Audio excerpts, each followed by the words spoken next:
doing out there, Olivia? My name is Prem and I'm the Director of Fitness, and thank you for joining me for today's Mastering Form workout.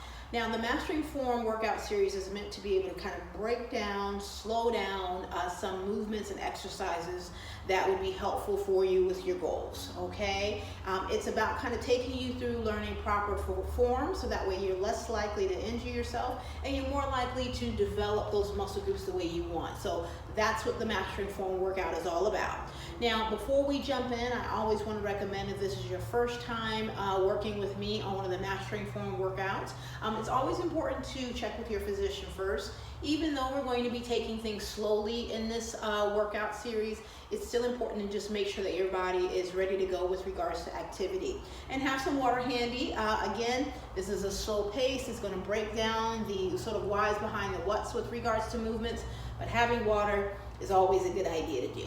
All right, so let's kind of dive on into it. The exercises we're going to be going through today as far as learning how to perform properly are going to engage different muscle groups, but we're going to be using a kettlebell. Now, a kettlebell comes in many different sizes. I mean, you know, there are 2-pound kettlebells and they go all the way up, but it's a really great tool to add to your sort of home-based routine if you have it, or if you go to the gym, you'll see kettlebells available because they offer a lot of just different flexibility with movements that you can do. However, if you don't have a kettlebell handy, a lot of these moves that we're going to do today can absolutely be done with a dumbbell as well. But kettlebells give you some different flow with regards to your movements, and they are a lot of fun to work with. So I want to kind of show you some exercises that you can do with this today, because I do get questions on what are some really great exercises to do with kettlebells. So that's what we're going to go with today. Now, the moves I'm going to show you, I like showing you some exercises that you can do that work different muscle groups at one time. I love it because number one, is a great time saver if you don't have a lot of time and you want to work maybe an upper body or lower body or core. Doing a compound movement is a really good way to do that. It saves time, but it also really gets the body to really focus on definitely getting a cardio aspect out of it a lot of times when you're doing certain compound movements, as well as that strengthening and toning. So I'm going to start with a compound exercise, an exercise that's going to work different muscle groups at once. So the first one we're going to do is called a kettlebell swing with a chest press, or kettlebell swing with a squat chest press. So, you know, we're kind of going to throw in a couple different ways to change up this movement for you. Now, what we want to do is, I would say if this is your first time working with a kettlebell, choose something that's nice and light, okay? It's always, since there is some different control factors with kettlebells, it's important to make sure that you have a weight that works really well with your wrist and you don't feel like there's too much torque with regards to resistance. So start out light if this is your first time using one. I'm using a 10-pound here just to kind of give you an example. Now, with a kettlebell swing, we want to have our feet a little bit more than shoulder width apart. All right, so I'm a little wider than I typically would be for this exercise. I'm going to grab the kettlebell with a two-handed grip, and I want to make sure I have some really good, I feel secure when I'm holding it, because again, it has a different type of movement than a dumbbell typically offers. I want to make sure I've got ceiling height for this move, okay? So that's important to do too. Make sure you got some space. Make sure you've got a clearing behind you. You've got some enough space to kind of move this around, and you don't feel like you're gonna kind of put a hole in your sheetrock or, you know, in the ceiling. So just make sure you got some space for this move. Now, what I want to do is I'm going to swing the kettlebell between my thighs, and when I come up, I reverse, sort of change my hand position, and I press, okay? So I'm gonna swing and I press. Now, what this move is doing is it's working several different muscle groups at once. When I swing through, I'm getting some core here, that low back area. I'm also gonna get my thighs, right? Front of the thigh, back of the thigh, and the rear end area. So that happens. When I basically switch the position of my hands, I'm also going to press to get my chest and my shoulders involved. So we're getting a lot of bang for our buck with this move. So just to kind of show you what it looks like from a side view, we swing through, my hands just shift position a little bit, so just so you can kind of see what that looks like.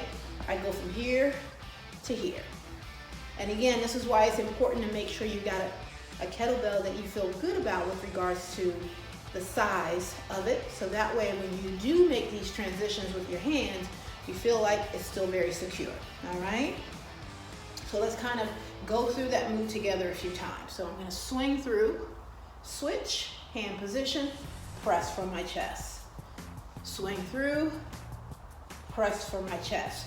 Now when I swing through, I still wanna keep the form of a good squat, which means that I wanna think about my hips driving backwards. I wanna avoid my knees going forward when I do that swing, because that's too much tension on my knees. So I still have to make sure my weight's going behind me, just like I do when I'm performing a standard squat. So I swing through, bring it up, press. When I'm pressing, I wanna keep my elbows in tight to my body. And notice that my back is straight, so I wanna avoid this. When I do that, it's too much tension on the lower back area, and we wanna avoid that, okay? So I'm gonna swing through, keep my chest up, press. When my elbows are tight to my body, it really helps me get in my shoulders. It also, if I'm squeezing the back of my arms, I'll get some of that because I'm holding that kettlebell out. Notice I'm holding it chest height. So I'm not up here, I'm not down low, I wanna be chest height. So again, very important to choose a weight that you can manage through the movement safely and properly. There we go, swing through. When you're doing compound moves like this, it's not uncommon for your heart rate to elevate, right? So again, that's another reason why I really like moves like this, because I'm also strengthening and toning and tightening my muscle groups, but my heart's getting up, right? So I'm getting the cardiovascular benefits of it at the same time. All right, so that is a kettlebell swing chest press, all right? And I kind of threw a little bit of a squat in there. Let's say you don't want to squat for whatever reason, but you do want to do the swing through piece. You maybe want to just focus more on the back of the legs. You can keep the legs pretty straight, slight bend in the knees though, and I'm going to swing through here. Notice I'm not squatting anymore, I'm here, and then everything's the same. So this is if I want to work more back of the legs and less of the front of the legs. Everything else has remained the same. Perfect. All right. Next thing I want to show you is called a side bend with a kettlebell. This is a pretty isolated move. It's going to focus mainly here. I always like to throw a little bit of core in my workout, so I want to share one with you. So nice and tight here. Have your kettlebell. You can have the other arm just kind of hanging out on the side. Some people like to have it on their head. It's really up to you, wherever you decide that's comfortable. And the goal is to stand nice and loose in the knees. I'm about hip width apart, and I'm going to bend. And what I'm thinking about is letting that kettlebell slide down, and I'm squeezing the side right here, right in my stomach, okay? Now, what I want to make sure that I do is I don't want to bend forward like this, and I don't want to bend backwards. So it's really important to have that side bend or that side crunch. And sometimes you're not able to go down as far as you want for different reasons, and that's okay, but you want to try to avoid that bending forward or bending back. And notice I come right back to the center. So I'm here, center. Here, center. My shoulders are relaxed, so I don't want to lift my shoulders up, right? I want to have relaxed up top here. And I'm bending, up, bending, center. So I want to avoid bending and then rocking, and then bending and rocking. That's not a bad thing, right? And you absolutely can work both sides doing it that way, but I want you to just focus on this exercise, just that one side, right there. Back to the center, center, stomach muscles are tight, center, center, good. Just like that. And then when I'm ready, I would do the same amount of repetitions on the other side. And center. All right, so that is a kettlebell side bend. Next one I want to show you is a single squat that you can do. Now, single squats are what's called a unilateral exercise, which means that we're primarily just focusing on one leg or one arm. When you do unilateral movements, it really helps to balance the strength in the body. Sometimes when we're doing exercises where you're working both at the same time, both legs and arms, is that you're not quite sure if one arm or one leg is stronger than the other. So a unilateral move allows you to focus and make sure, okay, I'm as equally as strong on my right leg as I am on my left leg with that specific muscle group. So I'm gonna have my right leg going forward, and this left toe is gonna be up. I'm gonna have the kettlebell in the side on the leg that's forward, okay? So since this is the leg I'm using first, this is the leg that's gonna have that kettlebell in it. And what I wanna do is I'm gonna squat down, and when I squat, I wanna think about still dropping my hips back, all right? So this leg is just sort of out of the way a little bit, but I'm on my toe for balance, and I'm gonna squat. Squat.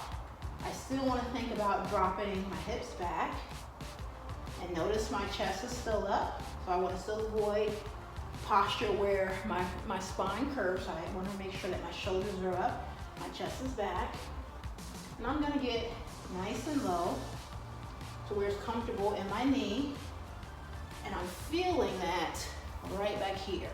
If balance is tricky, feel free to hold on to something like a wall or something that's stable for you to do it. If you feel like kind of doing this move without any extra balance support, it's tough to do. This leg is really kind of hanging out. If I wanted to make it harder, I can just kind of lift that leg up, and if my balance is ready to handle it, and I can just sort of test it, right? So I can absolutely make it harder with elevating my leg. So just as a front view, I'm gonna squat. And this is not a lunge because I should feel very little on this side, on this leg. Most of it should all be right here. And up. And when I'm ready, I would switch to the exact same thing. Core is tight, chest is up, back is straight. And this leg is just sort of hanging out, giving me a little balance. And I'm squatting. Squat. Okay? Really good exercise for the rear end and the back of the leg area. Okay, so that's a single squat. The next exercise I want to show you with the kettlebell is called a front raise.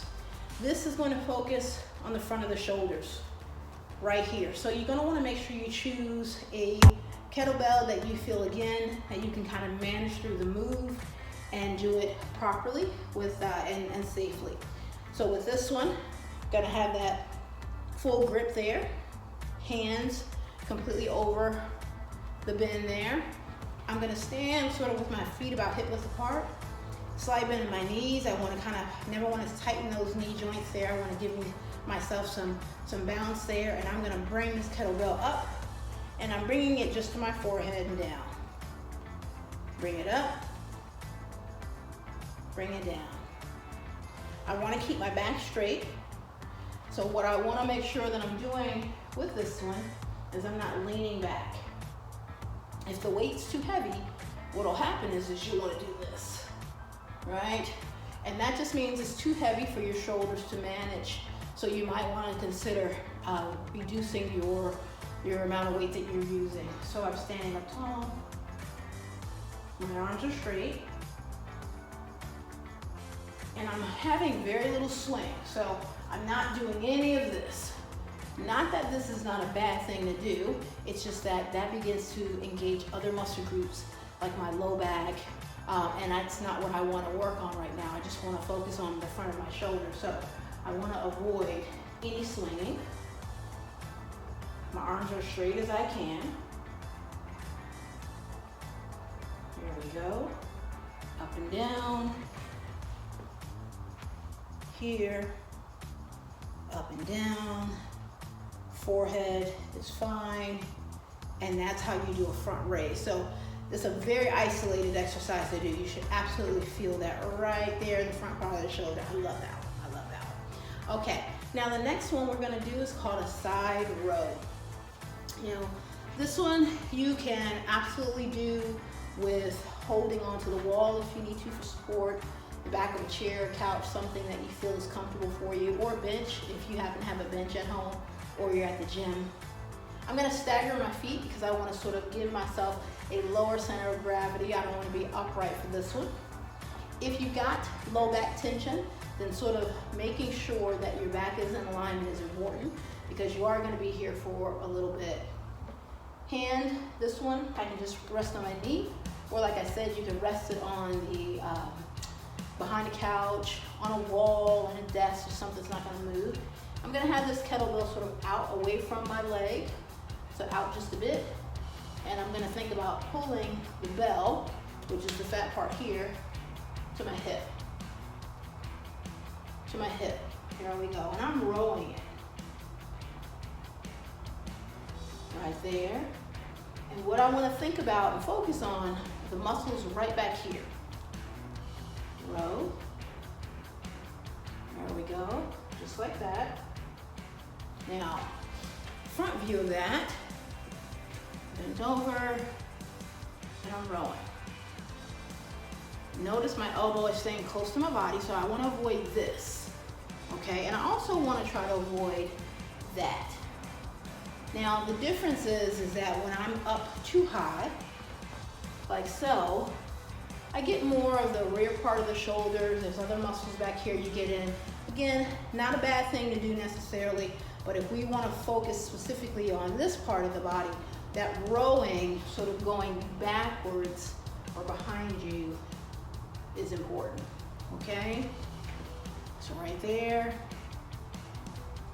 row, and then what I would do is just switch sides. Row. Keeping my core tight, and I'm squeezing my back. Right there. Good job. Good. All right, so that's that kettlebell row. All right, now the next one I want to show you, the last one we're going to do is called a bicep curl. Sometimes when we think about biceps, we think we need to have dumbbells to do it or a barbell. You could do it with a kettlebell too, which is really great. We're just going to change the position of where we hold the kettlebell, which is about right here. Okay. Now, because you're doing a bicep curl, and you're doing it with both hands, you can probably go a little bit heavier with this, but it just depends on your own fitness level, all right? But you're gonna hold it just like this. Elbows are at the side of my body, so not out here and not way back, just sort of right in the middle, that pivot point area. And I'm going to lower the kettlebell.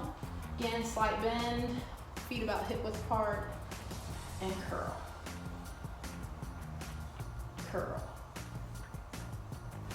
Curl. So this is, again, one of those exercises that are very specific, and they target a specific muscle group, which is going to be the front of the arms there. Right there. Curl. Curl. Again, that good posture is important. I want to make sure my shoulders aren't rolled forward. I got to stand up nice and tall. My chest is up, shoulders are back, and I'm curling. Curl. Go. And squeeze in the front of the arms. I always say, think about the muscles you're trying to work, focus in on them, and curl. All right. So that was some exercises that involve the kettlebell, okay? And just some ways to do those specific exercises properly and safely. I hope this was helpful for you. It's always a good idea to switch things up. So if you're used to doing dumbbells with exercises and you've got a kettlebell available, try it, all right? Give yourself some variety. Sometimes just even changing the type of equipment you use can offer some different ways to challenge your body and to switch things up, which is always a really good idea. If you have any questions about any of these exercises or any others that involve the kettlebell, you can always email me directly at fitness@livia.com, and I'd be happy to answer your questions for you. Remember, it's always important to engage in some movement. Enjoy yourself, have some fun, and I can't wait to see you again soon.